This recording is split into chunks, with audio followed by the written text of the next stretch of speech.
Hi everyone, it's Christine Betts, and we are back today with Mark Roby, author of Lifelines to Cancer Survival, integrative specialist, and cancer strategist.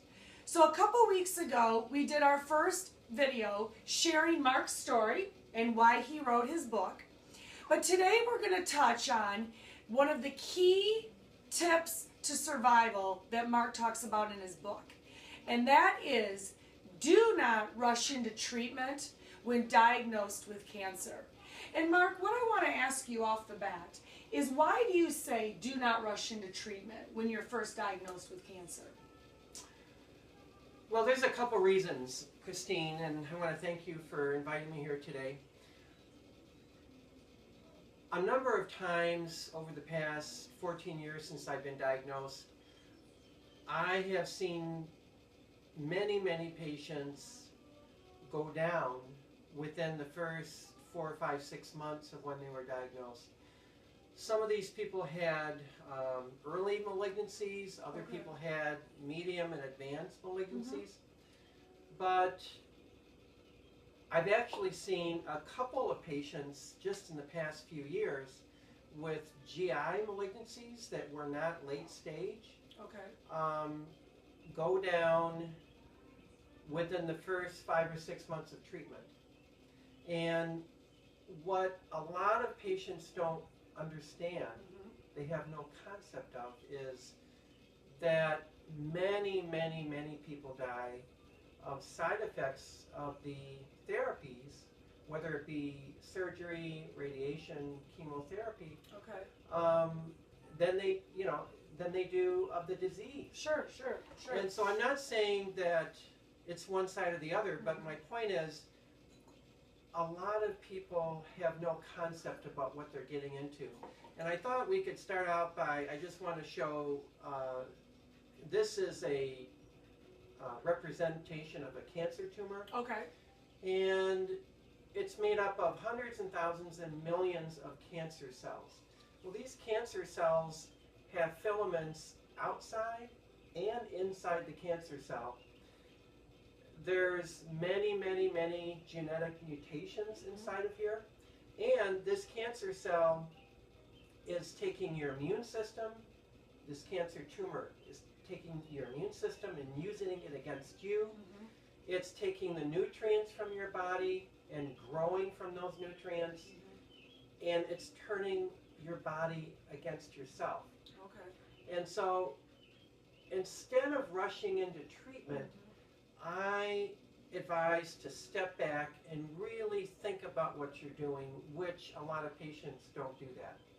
And Mark, what you just shared with us, obviously cancer patients when they're first diagnosed really don't know what they're up against. And I think it's important for Mark today to share with us, for us to really understand, when you are diagnosed, what are you up against? What do you need to know before you decide to move forward with any type of treatment? Well, I think you and I have talked about this before, that more people, the majority of cancer patients, will think nothing of spending years, months and years looking for a house, vetting a realtor, vetting the house. Sure. They'll think nothing of spending months, maybe 12 months, looking for a vehicle. They won't put 5 or 10 minutes into vetting a person to save their life. And I'm not talking a small percentage of patients, because I talk to them every day when I'm working. So the first thing is to really step back and decide, what am I doing? What am I up against? What kind of a person am I putting my life under their care? What kind of a person is this, and where have they gone to school? What is their expertise? What is their ratings? On and on. The majority of cancer patients don't do that. And that's very important. It is, and one of my favorite quotes that Mark states in his book is that you have to be the CEO of your own life. And I think a lot of people, what I say, fall short of doing that because they put their life in the hands of their first opinion. You know, they're fear-based, in which most people are. You know, Mark, you know that you've heard those words. You have cancer, and you become very fear-based, and so you react very quickly. But you've got to step back, like you said, and look at, like Mark said, we spend hours, weeks, months sometimes researching a realtor, a car dealership, an appliance. But when it comes to our own life, in the first 5 minutes, we do what we're told. You know, Mark, one thing I want to ask, and I would like for you to share with our audience, is what are some questions that maybe you should ask your oncologist? You know, to get a feel, maybe if their expertise or if their background is correct. What are just a couple questions, Mark, that you would ask your oncologist? One of the things you could ask, which I've done many times for surgeons, oncologists, and other specialists, is how many people have you seen the past 12 months or 24 months with this exact tumor that I have? Oh, good question. What kind of outcomes, what percentage of outcomes did they have? Could I talk to, could you hook me up with the patients that had successful outcomes? That's great. That's one. You could ask your oncologist, what do I have to do to stay alive? What do I have to know to stay alive? What kind of clinical trials are there for my tumor? Absolutely. And could you do a molecular profile or a genetic profile on my tumor? If the oncologist is vague, if the oncologist kind of shrugs their shoulders and doesn't really have much to say about those things, then you might want to think twice about going forward.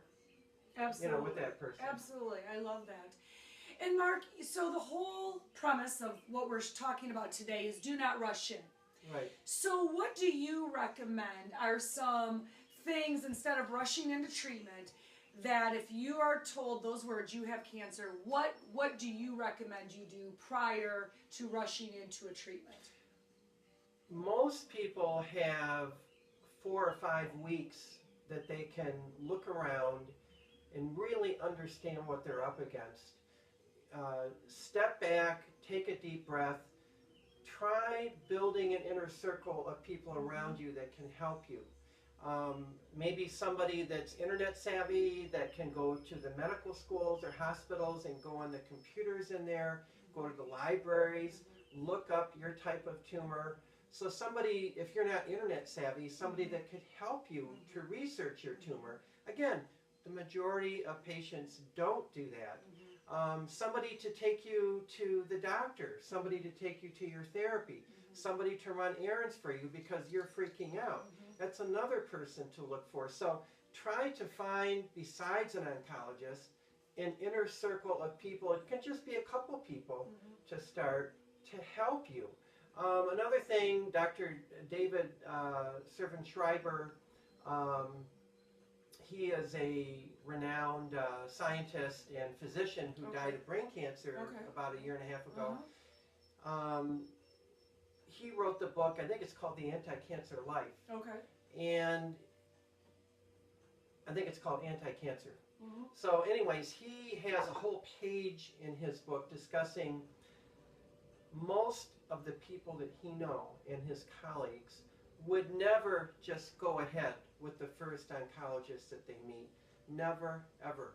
Unless it's an emergency, unless you're in the ICU and there's a major blockage or something, but that's a small minority of patients. But he says that he advises people to get at least 2 or 3 opinions. That's what I laugh when people say, well, should I get a second opinion? If you've got an advanced cancer, if you've got an aggressive cancer, if you've got an unusual tumor like I have,